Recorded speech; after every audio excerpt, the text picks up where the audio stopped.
to the Doomsday Report. Now, being joined by, well, 50% of the band, Absolva. They've come up from Manchester. Now, how's it going, guys? It's going well so far. How's the journey up? Very nice, very short compared to what we've been doing recently, so yeah. Really, that sounds interesting. So, what have you been up to recently then? So far this year, we've been doing a lot of touring with our other projects, so me and the other lads, we're in the Blaze Bayley band. Yeah. Luke is also a member of Iced Earth, but he's been busy doing his acoustic projects. Yeah. So the start of this year for us with the Blaze band, we were in South America in January, then doing European tour in March, UK tour April, and then we've just come back from North America, USA and Canada. So we flew back on Tuesday and 2 days rest, and now we start the Absolva tour. So you've clocked up a few air miles. Yeah, and that's just 2019. Whoa. We call it the never-ending tour for all of us. And Luke's just finished an acoustic solo album, so he's been touring UK and Europe. Yep, it's called Snake Eyes. It was just released at the end of April, and yeah, I've been the past month or so. I've been all over Europe and the UK. Touring mainly just on my own solo, but I also feature some special guests, Rishi Mehta from Babylon Fire and Becky Baldwin, who's in various I love her, that girl's got skills. Yeah, she's good. I follow her page, Becky Baldwin Bass. Yeah, you know, she's really good. Yeah, she's in quite a few bands, very talented. But yeah, I was out promoting my new acoustic album Snake Eyes, but yeah, it's been very good, and now we're all in an Absolva mode now. Oh, that's exciting. Yeah. Now, see, when it comes to Absolva, how long, when was it you started? Was it 2000? 6 years ago was the official start. We came up with the idea, probably about 6 months before that, but our first album, I think, was 6 years ago, so it was 2013, and it said 2003 then. 2013, I think, was the first album. Yeah, you've got a few recordings, haven't you, and quite a We've few got videos. 4 albums and a live album and a DVD. Yeah. Now, have they been like well received, like widely, when you're touring?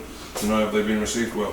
Yeah, I mean, all the hardcore Absolva fans are very, very loyal to us.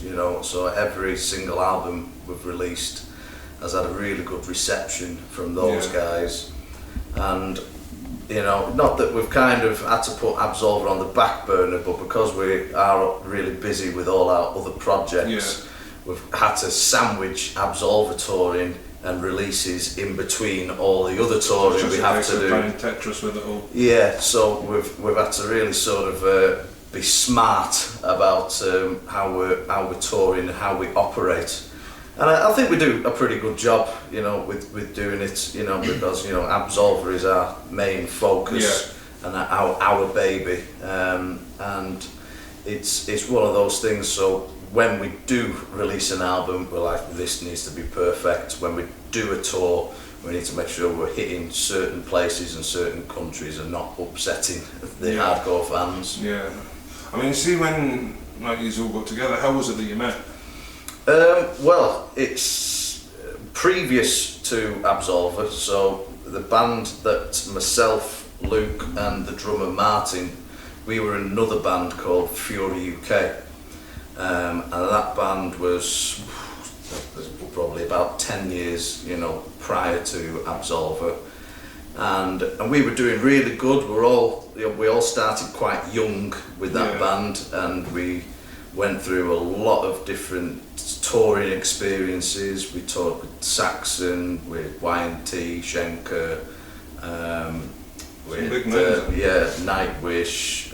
We did some festival appearances with, and then the last big tour we did with Fury UK in the final year was supporting Iced Earth in Europe. And at the end of that tour, where Fury UK was supporting Iced Earth lost their bass player. Right. And then Luke was the bass player in Fury UK, and they really took to Luke. And then without an audition, Luke got offered the job to join Iced Earth. Yeah.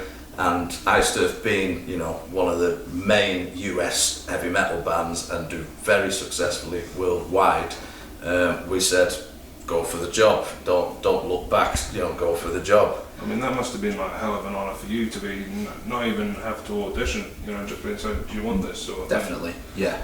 Yeah, And how did that feel for you? it was awesome. It was really great. At that time, definitely a dream come true. And yeah, Iced Earth have been one of my favourite bands for many years, ever since I was growing up, kind of thing. And they were fantastic when Fury UK was supporting Iced Earth.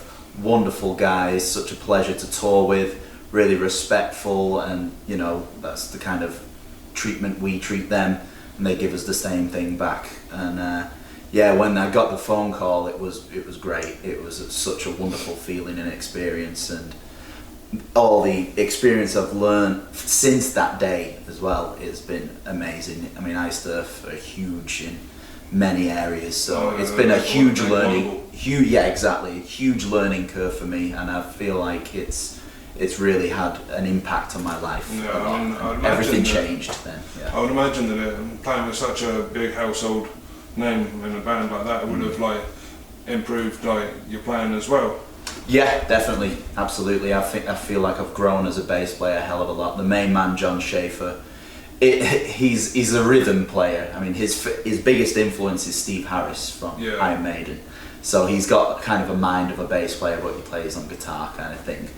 And he's always thinking about what's best for the song. He's not thinking about solos. He's not thinking about a particular the way of playing a riff. He's always thinking about the whole song in general and working of what's best for that particular piece of music. And he's a very clever man, and it's an honour to be working side by side with him. So it's cool. That's very awesome. nice. That's awesome. Now back to Absolva. How has your sound developed from the inception of the band way back when and to where you are today? Well, it probably continues from the previous story. When we decided to create Absolva, obviously Luke had gone to Iced Earth, so it was just left with me and Martin, the drummer. So we had to make a decision. You know, do we continue to with Fury UK, which was a three-piece band, quite an old school sound, and I said, well, if we're going to make a brand new band, I want it to have two guitars and go more your Thin Lizzy, your Iron Maiden, everything that was all about the two guitars. Yeah. So that was kind of the hallmark, that was the right, if we're going to do this type of metal, we're going to do it really well and really force the two guitar things down everyone's throats. So you got throats. battling guitar harmonies and everything. Exactly. So by the time we came to do the first album, it was all of that in mind. Was, is there a place for another guitar solo? What are these big melodies that, when you're at a festival watching Iron Maiden and everybody's what is everybody singing along with? Yeah. Is it the guitar? Is it the big vocal, big chorus? So we just went to town with that, and I suppose the answer to the question, over the course of the 4 albums that we've done, the way we've developed, and then Luke kind of sneaked back into the band, by sort of the second or third album. We've both sort of grown, as Luke was saying, learning a lot in Iced Earth. By this time I'd started writing and recording with Blaze Bayley. So we had a combination of things that we'd already sort of experienced with that previous band, and learned a lot, making mistakes but learning a lot at the same time.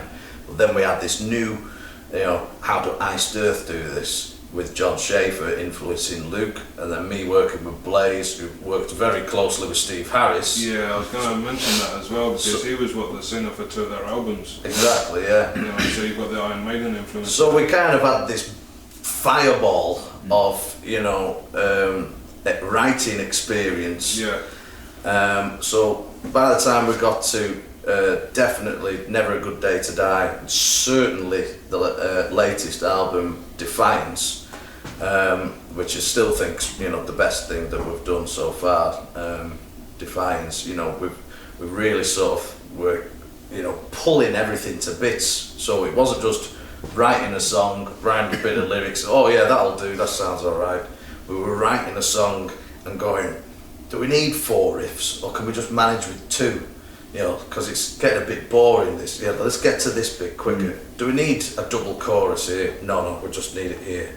Does this solo go on too long, or is it really interesting? You know, should it go mentally? You know, constantly pulling everything apart and making it at the absolute best it can possibly be. Which, of course, when you're just starting, you just think, oh yeah, we'll put a riff together, we'll start jamming, you know, and it just happens like that. So you don't really overthink it that much. But that's where I think we've really sort of you know, developed as songwriters. Alright. And now, see, when it comes to your material, what's your favourite song to play live and why? Mine is still Rise Again from the Defiance album. Yeah. You know, that's still one of my favourite songs that we've done together. Yeah, that one's up there for me. Personal favourite, which is one we just sound checked, is All Alone, which is from the Never a Good Day to Die album. That was a nice one. I like the lyrics behind that. Will they be getting played tonight? They may very well be, yes. Both of them. Now, what's been your favourite gig? Because you're well travelled, you've played to thousands, you know. So what's been your favourite gig, if you can remember it? It's hard to pin down one show and one country, to be honest. Is there any memorable moments then? Loads of memorable moments. I think I definitely enjoyed one of the gigs we did with Absolva this year. We went to had a triumphant return to Hammerfest in North Wales, and we actually played twice at Hammerfest this year. We did a private show for like the Dark Circle, which is like all the secret members of you know, everybody who's on the committee of Hammerfest. Alright, so you give a VIP show and then... Yeah. And then we opened up the main stage the next day, which it was pretty cool actually, because, you know, sometimes at festivals you go, oh, why are we on first? You know, why have we got, you know, the lame slot? Is everybody going to be out of bed? You know, is everybody still hungover? But for me, I was like, oh yeah, they've put us on first. We're not going to be clashing with anybody, you know. So we'll just be heading to that stage. And I was thinking, is this going to be like Status Quo opening up Live Aid? You know, they've got the best slot. And I thought we just really came together, because it'd been quite a few years since we did Hammerfest, because we've never really been that available to do it. But I thought all the stars aligned for that show. Yeah, that was a good one.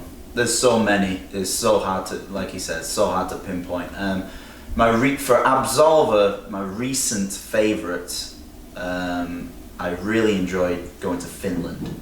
And which makes me even more excited, because we're going to Finland again this summer, playing a festival called Dark River Festival, which looks very nice. Absolva are playing, I'm doing an acoustic set, and also we're playing with Blaze Bayley. Triple shift. Triple shift. So we did Helsinki and a little town called Mäntyharju as well. We did 2 shows in Finland quite recently as part of our Defiance Tour Part 2. And the Scandinavians are crazy members. Yeah, the Finnish, everyone in Scandinavia has been awesome, but we've had some wild experiences in Finland, and so I'm excited for that one this summer. But we've got a whole raft of festivals coming up very soon. So your diary's pretty much.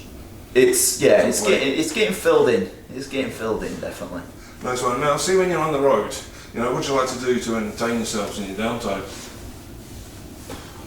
What downtime? Not usually. Yeah, I mean, there is an occasion where, you know, they'll actually work in some downtime, you know, on occasions. Yeah. But you know, usually when people see on a tour poster or a tour flyer, and you'll see, 1st, 2nd, 3rd, 4th, 5th of March they've got gigs, and then the next gig's not until the 7th. So everybody just assumes that gap they'll be by the pool drinking beer, but usually there'll be a 7-hour drive in between that show and that show, so you'll be travelling all day in the gap day, and then you get to the hotel. It's like, well, what's the first thing you want to do when you get to the hotel? Get something to eat, have a shower, maybe go on your laptop, speak to family at home. And then before you know it, it's bedtime, and then you've got another 6-hour drive to do the next day. So on occasion, when we do get a day off when we're on the road, sometimes we do studio work, we do writing while we're on the road, and then if there's the nearest rock pub, and we go for a drink in the evening, it's quite, we call it boring, because we say, like, you don't see any, naked women backstage, do you? It's just not the real world. It's not 1981 at Hollywood. Yeah, well, that's it. It's not the 80s strip anymore. That's it. I mean, I think everybody's living in this glamorised Motley Crue world nowadays. You know what I mean? Yeah. I mean, we treat it as work, because that's sort of the level. We never drink before we go on stage. We always want to be the best we possibly can be. So we always treat it like that, so we don't really want to get too drunk on a day off, so then we're not performing to our best the next day. We've all got our little quirks, like Carl likes to read books, Martin's into his football, me and Luke are always thinking about the next gig, and if we need to do any promotion, and then if we do get time, we do go to the pub. Yeah, you mentioned the vital word there, football. Now, since you're from Manchester. Yes. I know what you're going to say. We know what's coming. Are you red or blue? Well, actually, I was going to ask you who you're going to cheer for in the Champions League final. Well, you want to put Black Sabbath on really loud and not switch the TV on. That's it.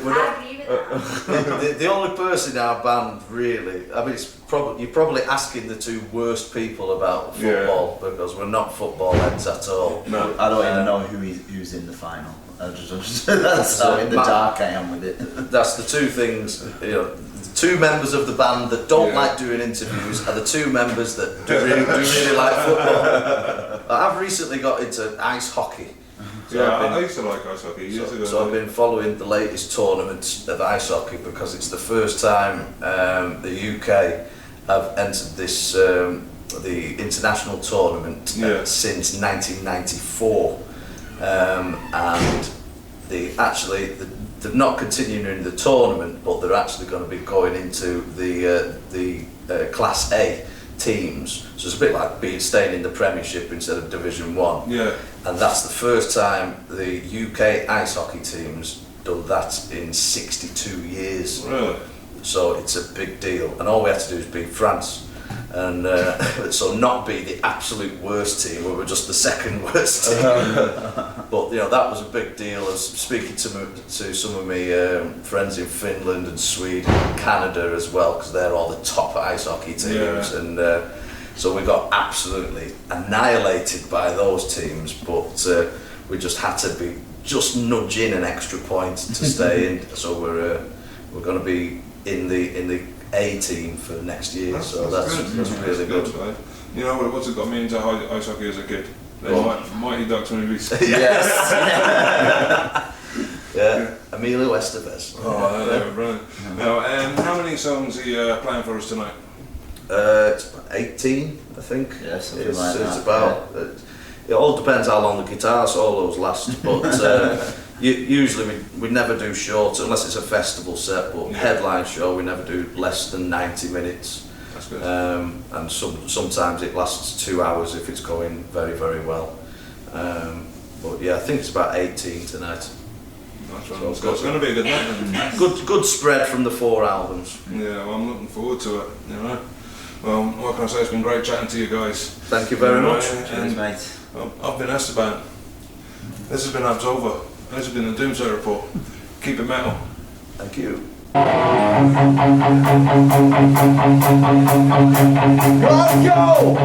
let me hear you. Sing with me. Hey, hey, hey, hey, hey, hey. Hey!